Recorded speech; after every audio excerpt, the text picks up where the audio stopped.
Hi everyone, this is my presentation of EDL 949. How does leadership impact academic and non-academic activity and barriers? A little bit about me. My name is Val Desamore. I graduated from St. John's University in '05 with a BA in communications. After St. John's, I was offered a media sales assistant position at Katz Media in New York City.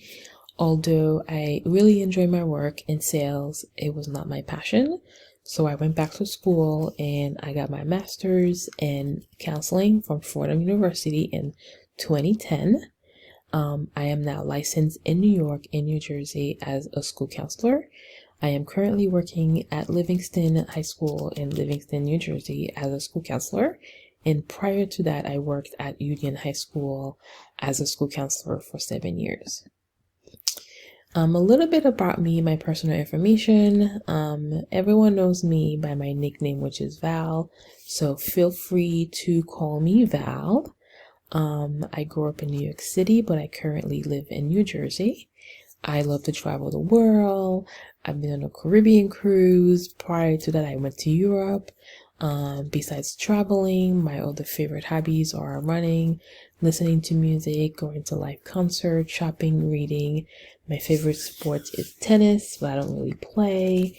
I have a 9-year-old niece who I love, and I love to stay on top of current events. And now on to the assignment. So in article number 1, where they talked about some non-academic skills, which I think these are some skills that students definitely need to start to develop. These are some really great life skills, which is self-confidence, academic confidence, self-discipline, motivation, focus, responsibility, critical thinking, time management, study skills. As a counselor, I am constantly working on some of these skills with my students on a daily basis, especially their study skills, time management skills, develop responsibility, and also their critical thinking. Other important non-academic skills are necessary when students mature and matriculate to grade school and onto post-secondary institution and eventually into a career. So depending on the career, non-academic skills will determine if they are a successful individual. Some kids learn time management and goal setting when they graduate from high school, and some skills, they learn those skills when they move to the real world experience. So preparing students for successful futures. Employees highly value non-academic skills. Similar to employees, a majority of education stakeholders recognize the value of non-academic skills. The survey in this article actually suggests that parents, teachers, superintendent, and principals also agree that it's important for schools to measure problem-solving skills. Nowadays, a lot of pressure is being put on schools to develop those social and emotional skills. There are many ways to find and define success. For some people, success means college readiness, and for some people, it means that, a career readiness program or other life skills. Many parents are optimistic that their children are learning what they need to succeed, but they are less certain that assessment measure those long-term goals outcome very well. Critics of testing argue that students and teachers spend too much time in the classroom on those, state test assessments. Other groups sees that standardized tests has having important roles in supporting equity. Teachers, administrators, and parents all report using multiple measures to assess what their child or their students are learning. Teachers, superintendents, and principals use test score to assess student learning, while parents stated that they use report cards. Many educators stated that their student report cards or parent-teacher conferences are the main mechanism of communicating progress in non-academic skills. and consistent with communication about academic results. They really do help to give parent feedback about their kids' non-academic skills development. Article number 3, we learned that importance of curriculum and teaching, that teachers really play a key role in developing and implementing and assessing and modifying the curriculum. The curriculum really, it's designed to identify the learning outcomes, standards, and core competencies that students must demonstrate before they go into the next level. When you are developing a curriculum for a school district, aligning the curriculum instruction through development process is very ideal. For the curriculum development process to be successful, site and district leadership need to be available and open to working with teachers and curriculum developers. The curriculum ensure that each school is teaching students relevant materials and monitoring the progress of students from all types of backgrounds. The school's curriculum inform teachers what skills that they need to teach at each grade level to ultimately prepare that student for post-secondary education or a job or career after high school. In the absence of the curriculum, teachers wouldn't really know whether students are building a solid foundation to support learning at the next level. The curriculum also reassures students that they are on the right track to reaching their goal and honing their desired skills.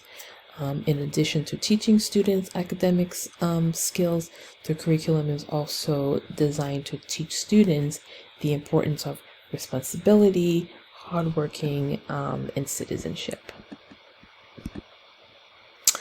Article number 4, non-academic skills are key to success. So here are some skills for success.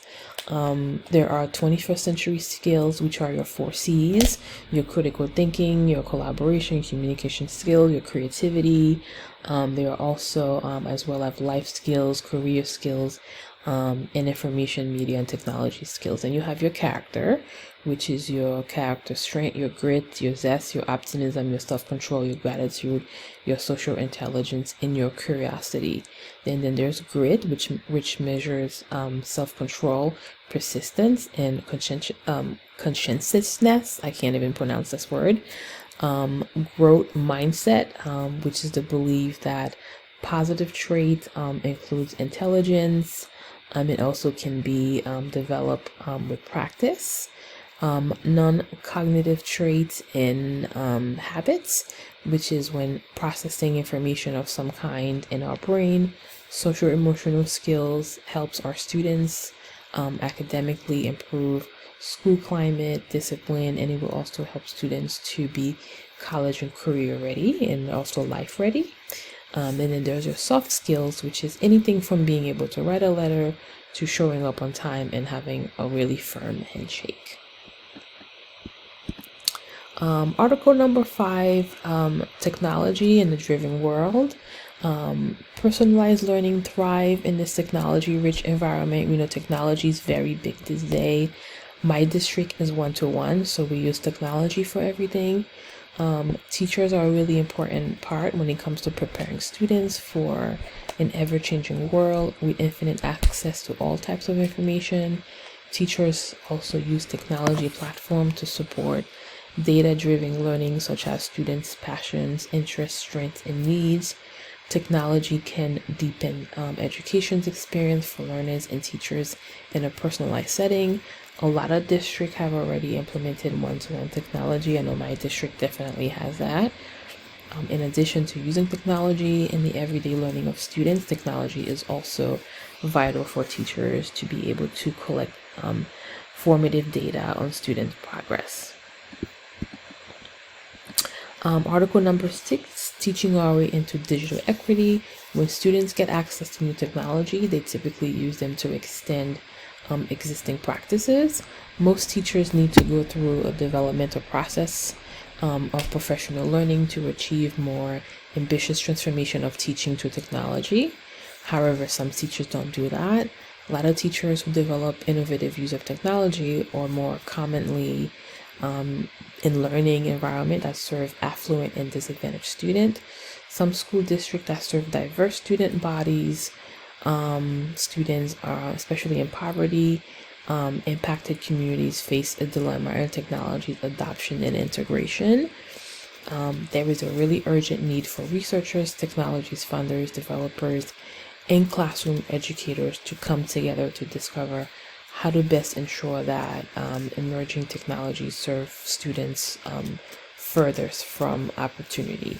And the first step towards digital equity is to help educators learn everything they can about equitable teaching practices in general. Some steps that school leaders can take to break the patterns of ed technology is, reframe adult thinking, connect students to outside interests, engage their families, required opportunities for all, and conduct an audit. Every student's for article number 7, the Every Student Acts acquires students that states include 1 academic indicators in their schools accountability framework. It's really important to remember that student environment and relationship play in the development of non-academic skills. It's really important to recognize that a focus of foundational non-academic skills such as self-regulation and relationship building will help to the development of other skills such as resiliency and agency. And when we prioritize the integration of non-academic skills and social-emotional skills with traditional academics, we will move forward the creation of learning environment that serve the student of the needs of all students. Implementing technology in middle school, teachers really play a significant role in implementing technologies in schools. So because of limited professional development opportunities, some teachers lack that skills to integrate technologies in the classroom. And some studies show that school districts across the countries are increasing student access to digital devices. In rural setting, limited funding and community remote location may interfere with the availability of technology resources. So it's important to provide training for teachers to ensure that the effective realization of new classroom technology to improve learning. And it's important for students to recognize the importance of technology enhanced learning as they prepare for future career opportunities to meet workforce demands. So at my school, so here are 10 activities that are academic based. We have a really great STEM program. We have our healthcare pathways. We have a great science research program, which is a 3-year program. Students can start in the 10th grade. Our biotechnology pathways, the theater arts pathway, which is also a 3-year program. Students get a big certificate in theater arts.